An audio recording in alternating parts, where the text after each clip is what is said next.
I've come to talk to you about addiction, the power of addiction, but also addiction to power. Now, as a medical doctor, I work in Vancouver, Canada, and I've worked with some very, very addicted people. People who use heroin, they inject cocaine, they drink alcohol, crystal meth, and every drug known to man. And these people suffer. If the success of a doctor is to be measured by how long his patients live, then I'm a failure, because my patients die very young, relatively speaking. They die of HIV, they die of hepatitis C, they die of infections of their heart valves, they die of infections of their brains, of their spine, of their hearts, of their bloodstream. They die of suicide, of overdose, of violence, of accidental deaths. And if you look at them, you call to mind the words of the great Egyptian novelist Naguib Mahfouz, who wrote, "Nothing records the effects of a sad life as graphically as the human body," because these people lose everything. They lose their health, they lose their beauty, they lose their teeth, they lose their wealth, they lose human relationship, and in the end, they often lose their lives. And yet nothing shakes them from their addiction. Nothing can force them to give up their addiction. The addictions are powerful. And the question is why? And as one of my patients said to me, "I'm not afraid of dying," he said, "I'm more afraid of living." And the question we have to ask is, why are people afraid of life? And if you want to understand addiction, you can't look at what's wrong with the addiction, you have to look at what's right about it. In other words, what is the person getting from the addiction? What are they getting that otherwise they don't have? And what addicts get are relief from pain. What they get is a sense of peace, a sense of control, a sense of calmness, very, very temporarily. And the question is, why are these qualities missing from their lives? What happened to them? Now, if you look at the drugs like heroin, like morphine, like codeine, if you look at cocaine, if you look at alcohol, these are all painkillers. One way or another, they all soothe pain. And that's what the real question in addiction is, not why the addiction, but why the pain. Now, I just finished reading the biography of Keith Richards, the guitarist for the Rolling Stones. And as you probably know, everybody's still surprised that Richards is still alive today, because he was a heavy-duty heroin addict for a long time. And in his biography, he writes that the addiction was all about looking for oblivion, looking for forgetting. He said, the contortions that we go through just not to be ourselves for a few hours. And I understand that very well myself, because I know that discomfort with myself. I know that discomfort being in my own skin. I know that desire to escape from my own mind. The great British psychiatrist R.D. Lang said that there are three things that people are afraid of. They're afraid of death, of other people, and their own minds. And for a long time in my life, I wanted to distract myself from my own mind, because I was afraid to be alone with it. And how would I distract myself? Well, I've never used drugs, but I've distracted myself through work and throwing myself into activity. And I've distracted myself through shopping. In my case, for classical compact music, classical compact discs. But I've been a real addict that way. One week I spent $8,000 on the classical compact discs, not because I wanted to, but because I couldn't help going back to the store. And as a medical doctor, I used to deliver a lot of babies. And once I left a woman in labor in hospital to get a classical piece of music. And I still could have made it back to the store, to the hospital on time. But once you're in the store, you can't leave, because there are these evil classical music dealers in the aisles, you know, who, hey buddy, have you listened to the latest Mozart symphony cycle? You haven't? Well, so I missed the delivery of that baby. And I'd come home and I lie to my wife about it, like any addict. I would lie about it. And I would ignore my own children because of my obsession with work and with music. So I know what that escape from the self is like. And my definition of addiction is any behavior that gives you temporary relief, temporary pleasure, but in the long term causes harm, has some negative consequences, and you can't give it up despite those negative consequences. And from that perspective, you can understand that there's many, many addictions. Yes, there's the addiction to drugs, but there's also the addiction to consumerism. There's the addiction to sex, to the internet, to shopping, to food. The Buddhists have this idea of the hungry ghosts. The hungry ghosts are creatures with large empty bellies and small scrawny necks and tiny little mouths, so they can never get enough. They can never fill this emptiness on the inside. And we all hungry ghosts in this society. We all have this emptiness. And so many of us are trying to fill that emptiness from the outside. And the addiction is all about trying to fill that emptiness from the outside. Now, if you want to ask the question of why people are in pain, you can't look at their genetics. You have to look at their lives. And in the case of my patients, my highly addicted patients, it's very clear why they're in pain. Because they've been abused all their lives. They began life as abused children. All the women I worked with over a 12-year period, hundreds of them, they had all been sexually abused as children. And the men had been traumatized as well. The men had been sexually abused, neglected, physically abused, abandoned, and emotionally hurt over and over again. And that's why the pain. And there's something else here too. The human brain itself, as you heard already, develops an interaction with the environment. It's not just genetically programmed. So the kind of environment that a child has will actually shape the development of the brain. Now, I can tell you about two experiments with mice. You take a little mouse and you put food in his mouth and he'll eat it and enjoy it and swallow it.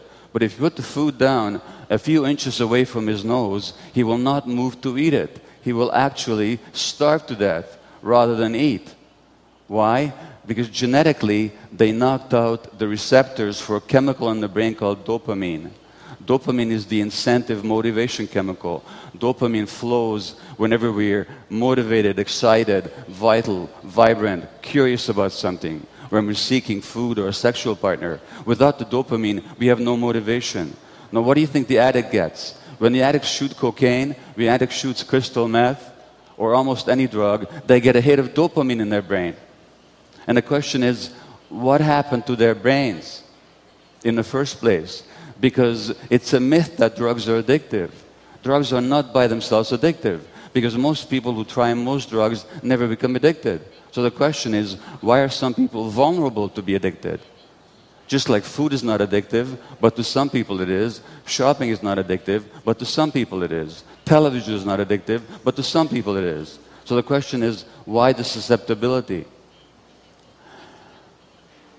There's another little experiment with mice where infant mice, if they're separated from the mothers, will not cry for their mothers. Now, what would that mean in the wild? It means that they would die, because only the mother protects the child's life and nurtures the child. And why? Because genetically, they knocked out the receptors, the chemical binding sites in the brain for endorphins. And endorphins are our indigenous morphine-like substances. Endorphins are our own natural painkillers. And what morphine or what endorphins also do, they make possible the experience of love. They make possible the experience of attachment to the parent and the parent's attachment to the child. So these little mice without endorphin receptors in their brains will actually not call for their mothers. In other words, the addiction to these drugs, and of course the heroin and the morphine, what they do is they act on the endorphin system. That's why they work. And so the question is, what happens to people that they need these chemicals from the outside? Well, what happens to them is when they're abused as children, those circuits don't develop. When you don't have love and connection in your life, when you're very, very young, then those important brain circuits just don't develop properly. And under conditions of abuse, things just don't develop properly, and their brains then are susceptible when they do the drugs. Now they feel normal, now they feel pain relief, now they feel love. And there's one patient said to me that when I first did heroin, she said, it felt like a warm, soft hug, just like a mother hugging a baby. Now, I've had that same emptiness, not to the same degree as my patients. What happened to me? What happened to me is that I was born in Budapest, Hungary in 1944 to Jewish parents, just before the Germans occupied Hungary. And you know what happened to the Jewish people in Eastern Europe. And I was 2 months old when the German army moved into Budapest, the Wehrmacht, and the day after they did, my mother phoned the pediatrician and she said, "Would you please come and see Gabor, because he's crying all the time." And the pediatrician said, "Of course I will come to see him, but I should tell you, all my Jewish babies are crying." Now why? What do babies know about Hitler or genocide or war?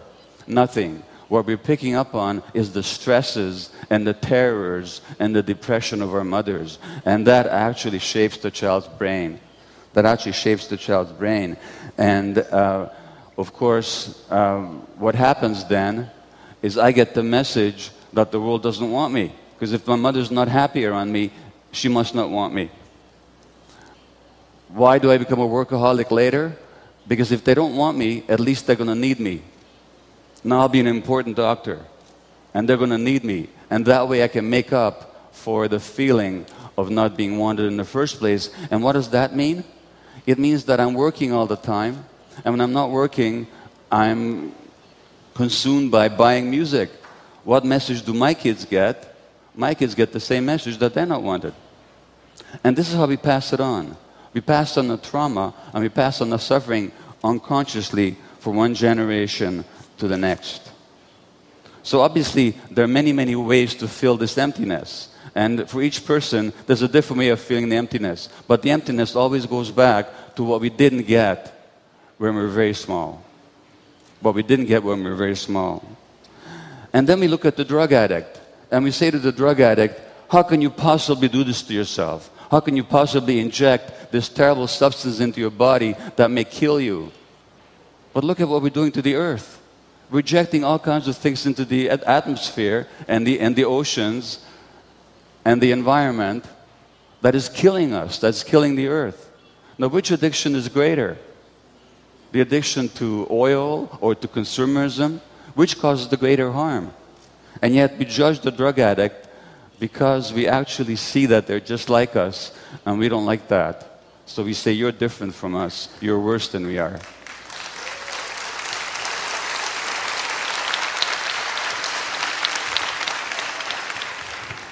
On the plane to Sao Paulo and Rio de Janeiro, I was reading the New York Times on June the 9th, and there was an article about Brazil. And the article was about a man called Nigio Gomes, a leader of the Guarani people in the Amazon, who was killed last November. And you probably heard about him. And he was killed because he was protecting his people from the big farmers and companies that are taking over the rainforest and destroying the rainforest, and they're destroying the habitat of the native Indian people here in Brazil. And I can tell you that coming from Canada, the same thing has happened over there. And many of my patients were actually First Nations Indian people, native Indian people in Canada. And they are heavily addicted. They make up a small percentage of the population, but they make up a large percentage of the people in jail, the people who are addicted, the people who are mentally ill, the people who commit suicide. Why? Because the lands were taken away from them, and because they were killed and abused for generations, generations, and generations. But the question I ask is, if you can understand the suffering of these native people and how that suffering makes them seek relief from pain in their addictions, what about the people who are perpetrating it? What are they addicted to? Well, they're addicted to power. They're addicted to wealth. They're addicted to acquisition. They want to make themselves bigger. And when I was trying to understand the addiction to power, I looked at some of the most powerful people in history. I looked at Alexander the Great. I looked at Napoleon. I looked at Hitler. I looked at Genghis Khan. I looked at Stalin. It's very interesting when you look at these people. First of all, why did they need power so much? Interestingly enough, physically, they were all very small people, my size, or smaller, actually smaller. They came from outsiders. They were not part of the major population. Stalin was a Georgian, not a Russian. Napoleon was a Corsican, not a Frenchman. Alexander was a Macedonian, not a Greek. And Hitler was an Austrian, not a German. So a real sense of insecurity and inferiority. And they needed power to feel okay in themselves, to make themselves bigger. And in order to get that power, they're quite willing to fight wars and to kill a lot of people, just to maintain that power. I'm not saying that only small people can be power hungry, but it's interesting to look at these examples, because power, the addiction to power, is always about the emptiness that you try and fill from the outside. And Napoleon, even in exile, on the island of St. Helena, after he lost power, he said, "I love power. I love power." He couldn't think of himself without power. He had no sense of himself without being powerful externally. And that's very interesting when you compare it to people like the Buddha or Jesus. Because if you look at the story about Jesus and Buddha, both of them were tempted by the devil. And one of the things that the devil offers them is power, earthly power. And they both say no. Now, why do they say no? They say no because they have the power inside of themselves. They don't need it from the outside. And they both say no because they don't want to control people, they want to teach people. They want to teach people by example and by soft words and by wisdom, not through force. So they refuse power. And it's very interesting what they say about that. Jesus says that the power and the reality is not outside of yourself, but inside. He says the kingdom of God is within. And the Buddha, before he dies, and his monks are mourning and crying and they're all upset, he says, "Don't mourn me," he says, "and don't worship me. Find a lamp inside yourself. Be a lamp unto yourselves. Find the light within." And so as we look at this difficult world with the loss of the environment and the global warming and the depredations in the oceans, let's not look to the people in power to change things. Because the people in power, I'm afraid to say, are very often some of the emptiest people in the world. And they're not going to change things for us. We have to find that light within ourselves. We have to find the light within communities. And in our own wisdom, in our own creativity. We can't wait for the people in power to make things better for us, because they're never going to, not unless we make them. Now, they say that human nature is competitive, that human nature is aggressive, that human nature is selfish. It's just the opposite. Human nature is actually cooperative, human nature is actually generous, human nature is actually community-minded. What we see here at this conference with people sharing information, people receiving information, people committed to the better world, that's actually human nature. And what I'm saying to you is, if we find that light within, if we find our own nature, then we'll be kinder to ourselves and we'll also be kinder to nature. Thank you. Thank you. Thank you. Thank you.